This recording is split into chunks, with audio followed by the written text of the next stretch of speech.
तो इससे स्टार्ट करेंगे काइनेमैटिक्स का important concept. Kinematic study of motion without considering spot, इसको काइनेमैटिक्स कहेंगे। रेस्ट एंड मोशन, यदि पार्टिकल चेंज नहीं हो रहा है टाइम के साथ तो रेस्ट पे, यदि पोजीशन चेंज हो रहा है तो वो मोशंस है। ठीक है बच्चों, रेस्ट और मोशन रिलेटिव टर्म से कोई भी मीनिंग नहीं होता रेस्ट और मोशन का विदाउट ऑब्जर्वर। ठीक है बच्चों, फ्रेम ऑफ रेफरेंस कहाँ है, जहाँ से अपन देखते हैं ठीक है पार्टिकल को, ऑब्जर्वेशन पॉइंट को। 1D मोशन क्या है, बॉडी ड्रॉप हो रहा है या मोशन ऑफ ट्रेन हो रहा है जो स्ट्रेट लाइन। 2D में प्रोजेक्टाइल और सर्कुलर मोशन है। 3D होगा motion of bird, motion of dust particle. Distance क्या होगा, लेंथ, एक्चुअल लेंथ को अपन डिस्टेंस कहेंगे। डिस्प्लेसमेंट क्या होगा, vector from initial to final होगा। ठीक है, मैग्नीट्यूड इक्वल होगा shortest distance between initial and final. Distance और डिस्प्लेसमेंट स्केलर और वेक्टर है, डिपेंड करेगा ये पाथ और इनिशियल और फाइनल में होगा। ये हमेशा बढ़ेगा, ये इंक्रीज और डिक्रीज दोनों हो सकता है। ये पॉजिटिव होगा, ये कभी भी नेगेटिव जीरो नहीं होगा। ये पॉजिटिव नेगेटिव जीरो तो हो सकता है। डिस्टेंस ट्रेवल जीरो तो बॉडी मस्ट बी रेस्ट। यदि डिस्प्लेसमेंट जीरो है तो जरूरी नहीं है बॉडी रेस्ट पे, वो रेस्ट पे भी हो सकता है या मूव भी कर रहा हो। इनफाइनाइट वैल्यू होगा बच्चों, यहाँ पे यूनिक वैल्यू होता है डिस्प्लेसमेंट में बिटवीन टू फिक्स पॉइंट। बच्चों relation between distance displacement, moving body के लिए डिस्टेंस ग्रेटर देन या equal to magnitude of displacement होगा। जब बॉडी मूव करेगा स्ट्रेट लाइन में इन अ पर्टिकुलर डायरेक्शन तो यहाँ पे distance is equal to displacement होगा। ठीक है बच्चों, ये होगा डिस्टेंस पाई आर हो जाएगा, displacement a b r plus r 2 r है। ठीक है, ये हो गया रिप्रेजेंटेशन। देखो जो north cap, south cap, east और वेस्ट है। ठीक है, i cap minus i cap plus j cap minus j cap, और upward plus k cap, downward minus k cap. ठीक है, यदि path of particle is given है in terms of various displacement तो नेट डिस्प्लेसमेंट क्या होगा, vector sum होगा बच्चों। D net d1 plus d2 plus d3, total distance magnitude of d1 plus d2 plus d3 है बच्चों। ठीक है, स्पीड क्या होगा, distance upon time, unit meter per second. Scalar quantity moving body के लिए हमेशा पॉजिटिव होगा, ये कभी भी नेगेटिव और जीरो नहीं होगा। यूनिफॉर्म स्पीड क्या है, यदि बॉडी कवर कर रहा है equal distance in equal interval of time.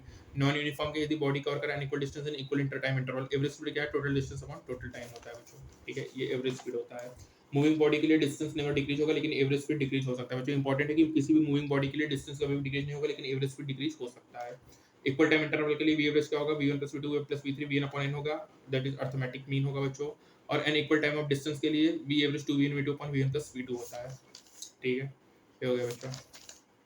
Instantaneous speed क्या होगा बच्चों, speed particular percentage ds upon dt होगा बच्चों। ठीक है, स्पीडोमीटर मेजर करके इंस्टेंटेनियस स्पीड ऑफ व्हीकल्स को। वेलोसिटी क्या होगा, displacement upon time, vector quantity positive negative zero होगा।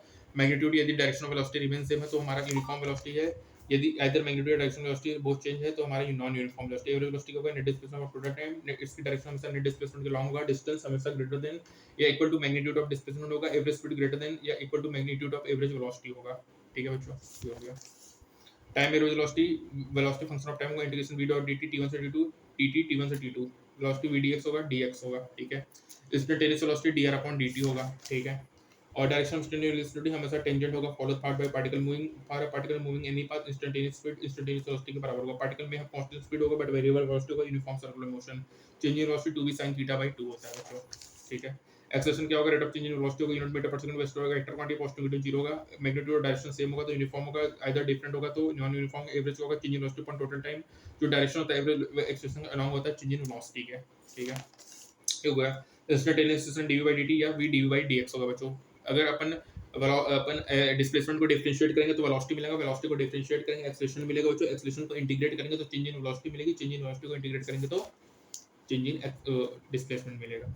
ठीक है, यहाँ पे अपन ने तमाम बच्चों पोजीशंस वगैरह के क्वेश्चंस हैं velocity a dv by dx के। ठीक है, कुछ स्पेशल पॉइंट्स हैं बच्चों। यदि पार्टिकल मूव कर रहा है कांस्टेंट वेलोसिटी तो उसका एक्सेलरेशन जीरो होगा।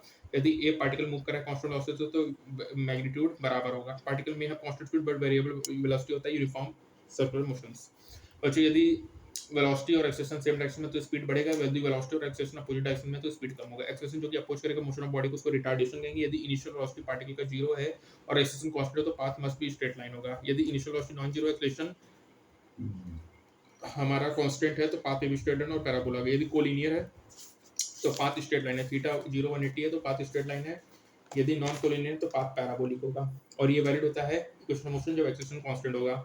v is equal to u plus t is equal to ut plus half at square, v is equal to u square plus 2s, s equal to u plus 2 v upon 2 into t या s equal to vt minus half at square, s n है तो u plus a by 2 2n minus 1 होगा। ठीक है, ये हो गया बच्चों, डिस्प्लेसमेंट हो गया। ठीक है, यहाँ पे कुछ क्वेश्चन था। Stopping distance, stopping time, stopping distance u square upon 2a directly equals to u square, u become n times तो s become n square times.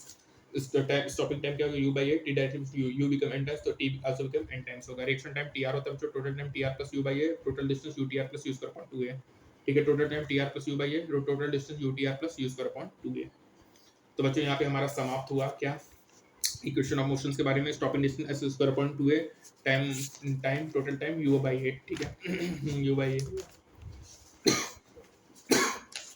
a v is equal to u plus at is equal to ut plus half at square, v is equal to u square plus 2s, s equal to u plus u plus v by 2 into t, s is equal to vt minus half at square, या s n is equal to u plus a by 2 2n minus 1।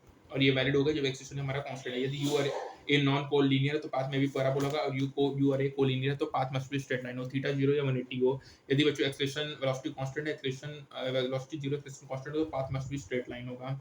यदि velocity और accession same direction में तो speed बढ़ेगा, यदि velocity और accession opposite direction में तो स्पीड कम होगा। यदि बच्चों पार्टिकल में कांस्टेंट स्पीड हो बट वेरिएबल वेलोसिटी होती है, यूनिफॉर्म सर्कुलर मोशन है, जब पार्टिकल मूव करेगा कांस्टेंट वेलोसिटी तो एक्सेशन 0 होगा। यदि पार्टिकल कांस्टेंट वेलोसिटी से मूव कर रहा है तो उसका एवरेज वेलोसिटी का मैग्नीट्यूड, इंस्टेंटेनियस वेलोसिटी सब इक्वल होंगे बच्चों, ठीक है। बच्चों स्पीड अपन डिस्प्लेसमेंट को डिफरेंशिएट करेंगे तो वेलोसिटी मिलेगा, वेलोसिटी को डिफरेंशिएट करेंगे तो एक्सेलरेशन मिलेगा, और एक्सेलरेशन को इंटीग्रेट करेंगे चेंज इन वेलोसिटी मिलेगी, और चेंज इन वेलोसिटी को इंटीग्रेट करेंगे तो चेंज इन डिस्प्लेसमेंट मिलेगा, ठीक है। हो गया। तो यहाँ पे हमारा इक्वेशन ऑफ मोशन का बेसिक्स बातें कंप्लीट किया, ठीक है। ut plus u square upon 2 होगा, ठीक है। यहाँ पे v under d square plus u square by 2 हो गया, ठीक है। Number of Planck's n square upon 2n minus 1, ठीक है। तो यहाँ पे इक्वेशन ऑफ मोशन कंप्लीट है। मिलते हैं नेक्स्ट टर्म में, तब तक के लिए स्टे ट्यून्ड।